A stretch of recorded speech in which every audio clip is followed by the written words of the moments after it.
Olá pessoal, depois da avaliação completa do carro na oficina, a gente veio com o carro agora para a rua para dar uma volta com ele e passar qual a percepção de guiar um J3 de 130 mil quilômetros.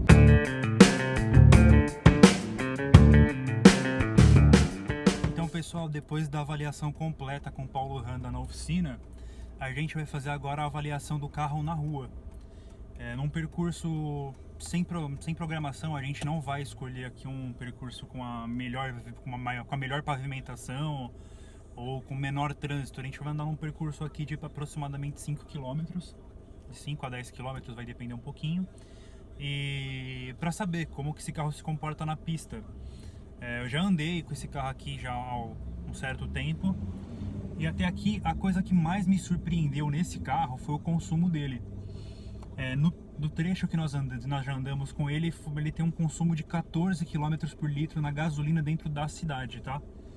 E isso não é uma exclusividade desse modelo. Conheço outros proprietários que têm esse carro e que confirmam que realmente esse carro é bastante econômico. A primeira percepção que a gente tem aqui, com um carro que já tem a quilometragem considerada elevada por muitos, é como o engate de marcha está bom.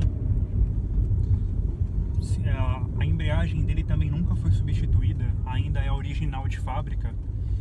E ela, apesar dela já estar um pouco mais rígida do que era quando o modelo ainda era 0 km, ela não está patinando, ela não trepida, ela oferece a tração correta na saída do carro, tanto em subida quanto no plano.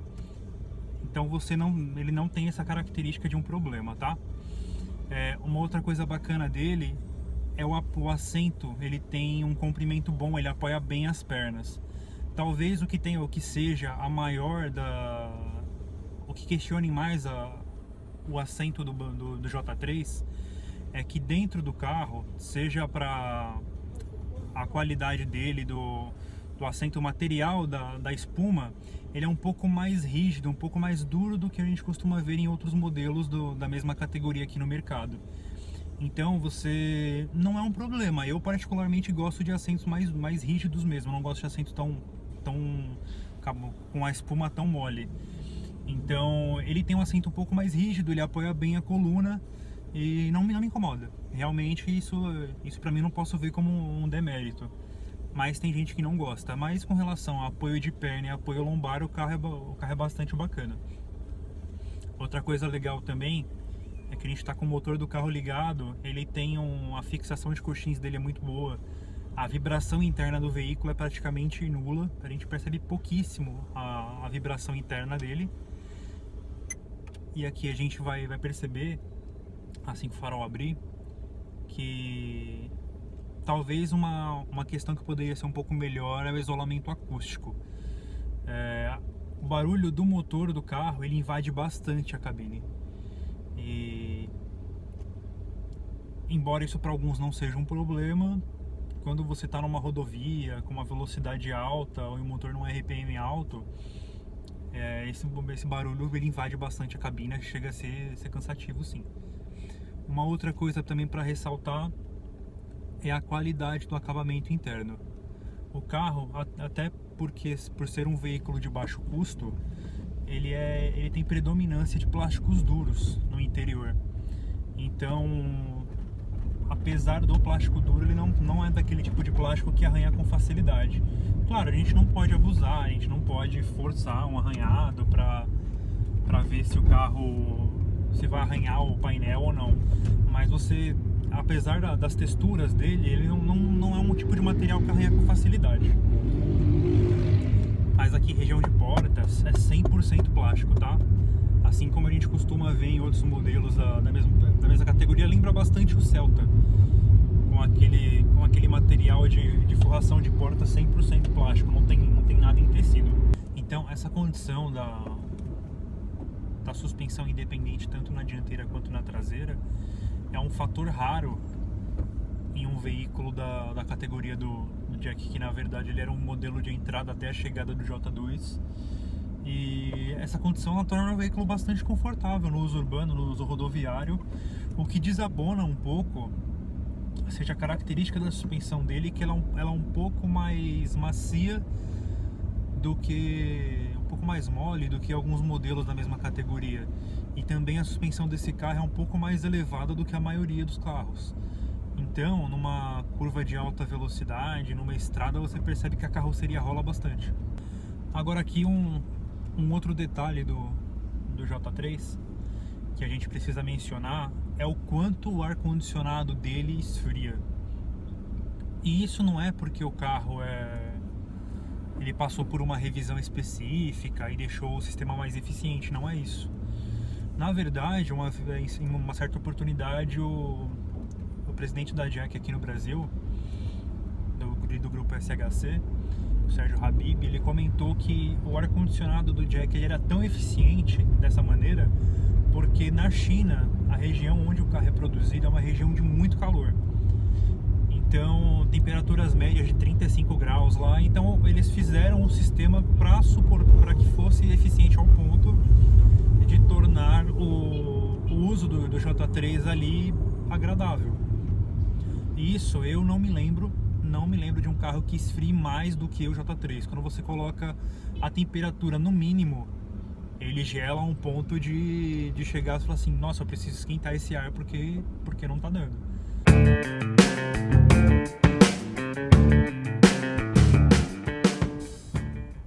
Aqui, pessoal, o interior do J3. A gente pode ver aqui o painel de instrumentos dele. Do lado esquerdo aqui do vídeo, você vai ver nessa região o marcador de temperatura dele. Presta atenção aonde fica a posição do marcador para você ter uma noção de qual é a temperatura correta do veículo, tá? Qualquer posição diferente disso, permanecendo mais tempo ou na parte inferior ali perto do C, ou passando do meio ali em sentido do H, você pode ter um problema no sistema de arrefecimento, tá bom? Aqui no centro do painel, na parte com o marcador menor, a gente tem um marcador de RPM dele, tá? Se a gente acelerar aqui, somente o ponteiro de dentro que mexe. Na parte de fora é o marcador de velocidade, tá bom? Então, o que pode acontecer às vezes de confundir? Você está andando com um carro e você, por costume, se habituar a olhar só o marcador de dentro. E presta atenção que tem um marcador por fora, que é o marcador de velocidade. E ali do lado direito, o marcador do nível de combustível. Tá bom? O painel dele é bem simples, não tem grandes informações. E também traz informações ali de você tá com cinto, sem cinto. Vou desligar o veículo aqui para vocês terem ver as luzes que acendem.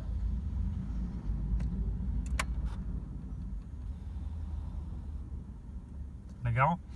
Outra coisa que é importante na partida, aqui no J3, o painel dele o tempo inteiro fica aceso em azul.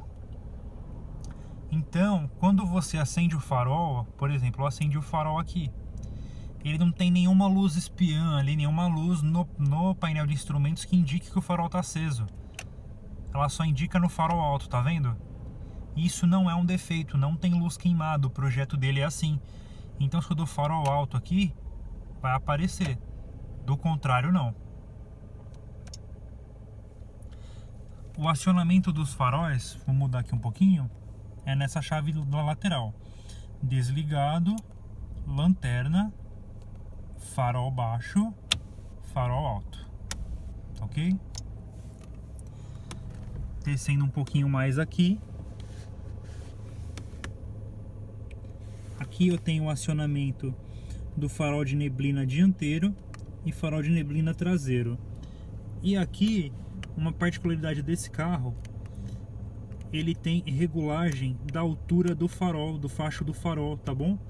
Os faróis dele são elétricos, ele tem 5 níveis de regulagem que você consegue posicionar lá o foco do seu farol. Na verdade são 6, né, que ele começa no 0.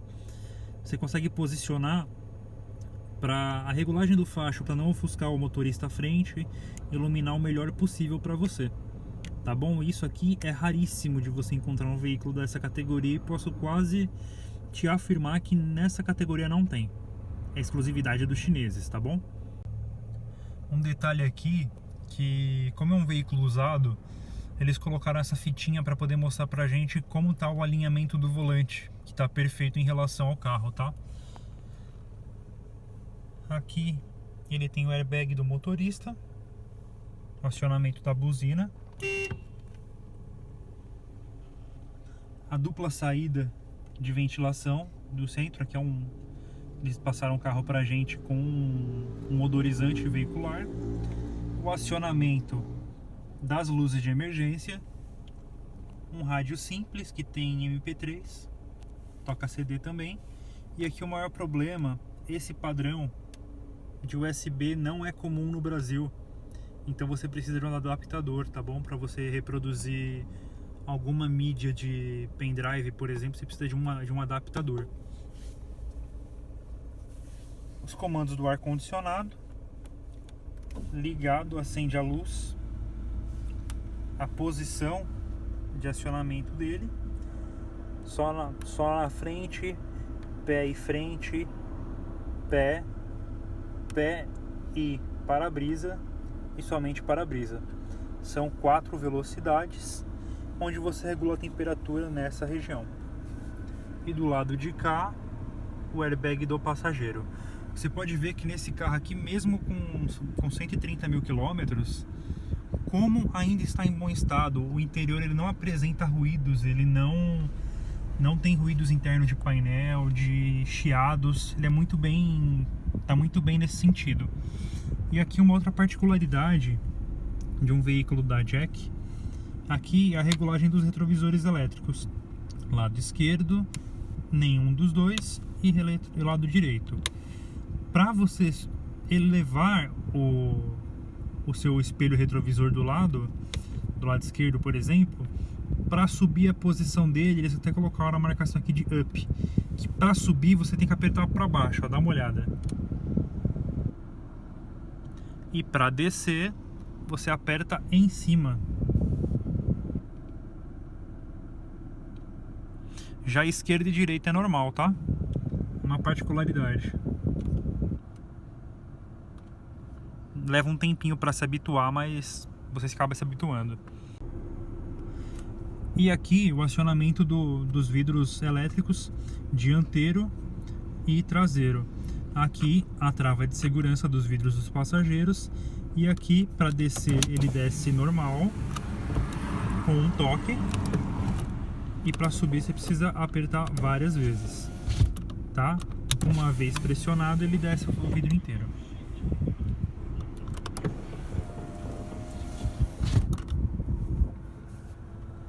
Aqui no console central ele tem a tomada 12 volts e aqui, como se fosse um acendedor de cigarro, o depósito de... Você pode colocar moedas aqui, ou até se tiver acendedor de cigarro, a bituca do cigarro aqui dentro. Aqui vou mostrar pra vocês o material do banco. Ele é bom, a borracha ainda tá... A espuma ainda está bastante firme para a quilometragem do carro. Isso tanto no banco do passageiro quanto no banco do motorista. E agora eu vou mostrar para vocês lá o tamanho do porta-malas. E aqui, pessoal, o espaço pro banco traseiro. Vocês podem ver, aqui na frente está regulado de acordo com o meu tamanho. E perfeito, eu tenho 1,74 m e tem um bom espaço aqui ainda, ó, 4 dedos. Você consegue mexer bem a perna aqui. O carro aqui está um pouco sujo, que ele foi bastante usado.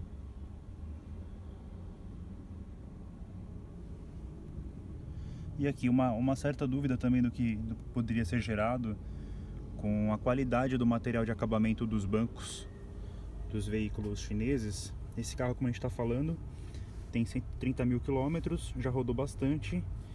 E a condição de amortecimento aqui do banco, com a espuma dele, o próprio tecido mesmo ainda está em perfeito estado. Então, agradeço você que acompanhou o nosso vídeo do começo ao fim. Nosso plano aqui é mostrar para você a avaliação de um veículo usado, que infelizmente ele sofre um certo preconceito de mercado devido à origem dele. mas espero que a gente consiga ter tirado um pouco os mitos referentes a um veículo chinês. Espero que você tenha acompanhado, tenha gostado. Peço que você siga o nosso canal, compartilhe o nosso vídeo com seus amigos. Você vai poder conferir essa matéria completa com a avaliação do veículo em texto, com mais informações sobre consumo de combustível, com informações de cesta de peças. Então, o quanto você gastaria com ele numa revisão dentro da concessionária, o quanto você gastaria com esse mesmo produto dentro de uma oficina mecânica independente, qual mais ou menos o preço de peça, qual peça você já pode encontrar numa Autopeças. E é isso aí. Siga a gente no nosso Facebook. Nosso Instagram é nacar_oficial, também o mesmo endereço para o Twitter. E obrigado, e nos comentários do vídeo faça lá seu comentário para que a gente possa melhorar a qualidade do nosso material, e faça seu pedido para uma próxima avaliação de um veículo usado, que a gente vai tentar correr atrás disso, tá? Valeu, brigadão!